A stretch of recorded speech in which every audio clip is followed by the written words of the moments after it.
Welcome to the Innovators, the podcast where we talk to the people building the future. In each episode, we sit down with technologists, founders, researchers, and engineers who are doing real, impactful work. They're applying technologies in ways that change how we live, work, and think. Whether it's breakthroughs in AI, climate tech, health systems, or digital infrastructure, this show is about the people turning ambitious ideas into working systems. No hype, just thoughtful conversations with the folks making it happen.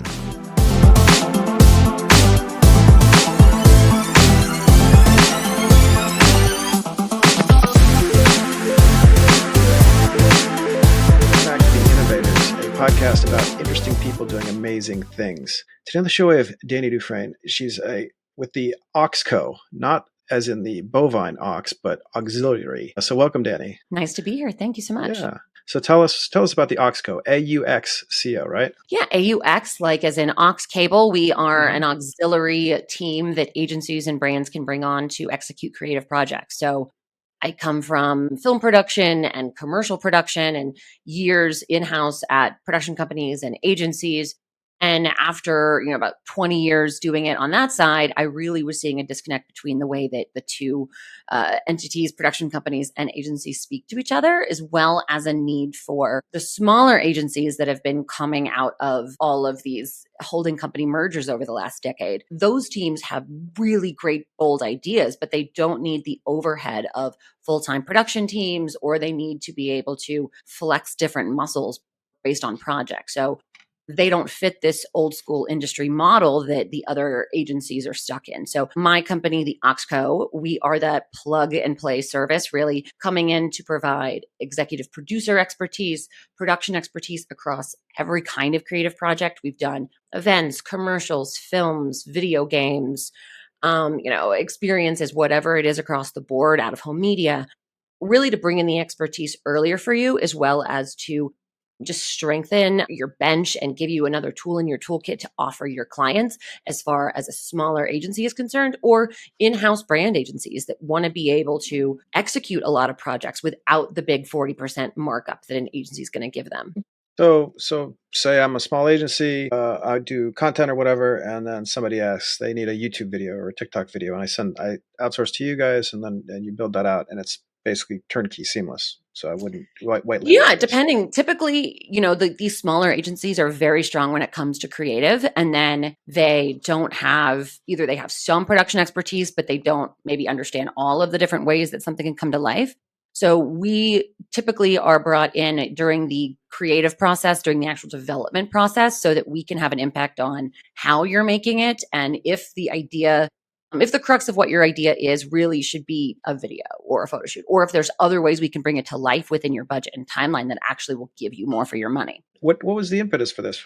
Tell me about your career. Yeah. So after about 10 years on the production company side, after film school, during film school, I discovered commercials and advertising as a way to create and use my creative side of production. And I just sort of never went back. I loved the idea of not being stuck on the same film or same project for years at a time. Really, especially at the time, commercials were really the Wild West, and where all of the really fun, creative production work was being done.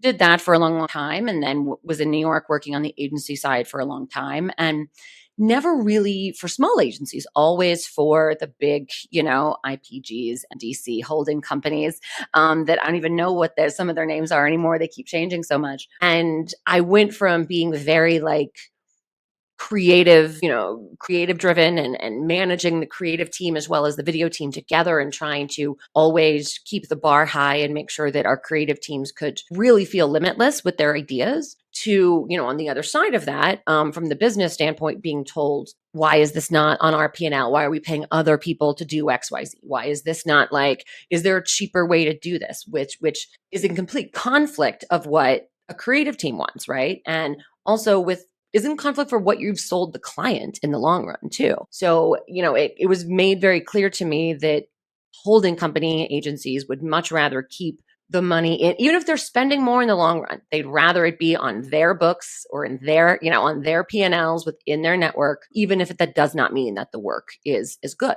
And that bothered me. That just didn't sit well with me. And as I was working, crazy hours in-house as an EP at an agency, I still had become that fixer for people. So everyone that had ever worked with me, before for the last 15 years would call me and say, "Hey, I need a photo shoot in 2 days in LA. Can you do this? I need a guy for this. I need something for this." And I just kind of got sick of giving that information away for free, but I didn't know what the business could be. I knew what I didn't want it to be. I knew I didn't want to be a production company because I had worked there before, and production companies tend to have a specialty, right? Like the best ones say, "This is what we do really well," and they stay in their lane. And I loved the agency side of being able to do lots of different types of things. And especially at the time when social media was really coming about and events, and experience worlds were really coming around. I wanted to be able to keep doing everything and not just limit myself. So the term fractional didn't really exist. Mm-hmm. So it was actually kind of weird where you often think innovation is a tech, right? Like I'm innovating the tech of this. I'm innovating when in reality, all we were doing was innovating innovating the style and the system by saying, we are not freelancer. I'm not a freelancer for you. I am a contractor, but I'm a consultant, right? Like we come on as this auxiliary team that can embed with you, white label, so that it's, to your clients, this is a team that you always have access to. And that way you can not only bring us in earlier so that we can actually ideate with you and help you win the pitch, but also just so that like we can make sure that what's being executed is, the best version of that. And at the time, no one had the term fractional. So they just were like, "Oh, so you're a freelance executive producer?" And I said, "No." And they said, "Well, what's the difference?" And I said, "Well, first of all, it's a company. We have people on my team, but also a freelancer is not incentivized to do anything but the bare minimum for you. And they're going to take whatever you tell them to do. They're going to sit in the corner and they're going to execute it. They're not going to innovate that idea. They're not going to push on you. They're not going to tell you when the idea is bad, just like an in-house person would." Mm-hmm. I mean, so many creative projects fall flat and leave everyone kind of going, "What happened? I thought this was a great idea," when the entire in-house team knows why it was bad, because there were several of them that, didn't raise their hand in that meeting. And I really built a company that is for that. It is for the small agencies and brands that want to push the envelope, that don't see questions as conflict, but see collaboration as the way to get the best version of something. And, I bring the absolute best talent. We look at who's the best for the job, not just who's the cheapest or the easiest or, who we always hire. That was kind of another thing that I was seeing in the agency world is, the amount of executive producers from this older generation that were just being paid under the table by production companies to just constantly, even if they were completely wrong for a project. And the fact that no creatives ever pushed back on that. No, I love now that I work with agencies that are led by creatives and they're creative first. And that is, that's really why I started this, because I like being a support for those kinds of teams. How do you scale yourself in that sort of situation?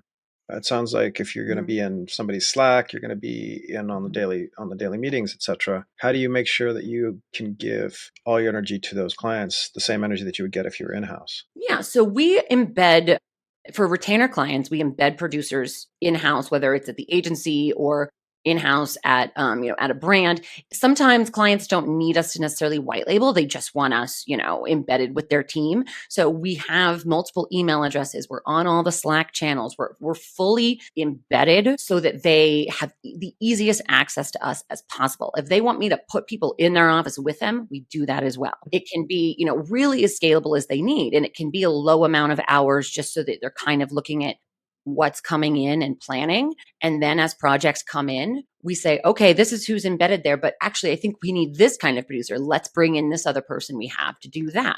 And then they are all added to that team. I oversee things as an executive producer, but I'm really able to scale my team of anywhere from 3 to 6 producers at any time, so that I'm really more involved at the beginning of a project. And then as things are in production, my team is extremely skilled and able to do that. They all come from this background of not being afraid to ask questions, not being afraid to like call something out if it looks incorrect, and really like hounding on the creative team about like, "Here's what you told us what your mission was, and that is what we're like going to hold you to."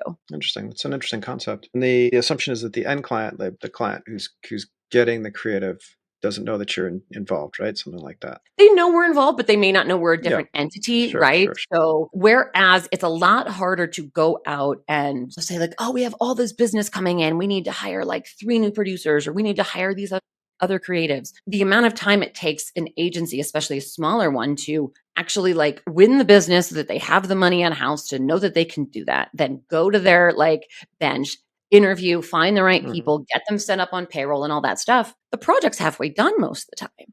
Versus, we have a very, very vast Rolodex of every kind of creative a client could need, every kind of producer, director, photographer, artist, whatever it is, so that it's not like they can access all of that so much faster, because it's not for lack of trying. I have yet to meet an EP in-house at any agency that has the time for that has the time to cultivate that kind of a book. And that's what I've always thought was most important. Versus you see EPs in-house at agencies that they're on set far more than any executive producer should ever be, because they're not allowed to hire. It's like they may as well just be a producer. They're not allowed to hire anyone. And I think like we see these burnt out people who just, it's easier to call up the same prodco again and again and again, instead of, really pushing the envelope or trying to think, what's a new approach to this, and just keep it from getting stale. So for folks who are doing kind of fractional services like this, what are some of your recommendations for building a funnel, marketing, getting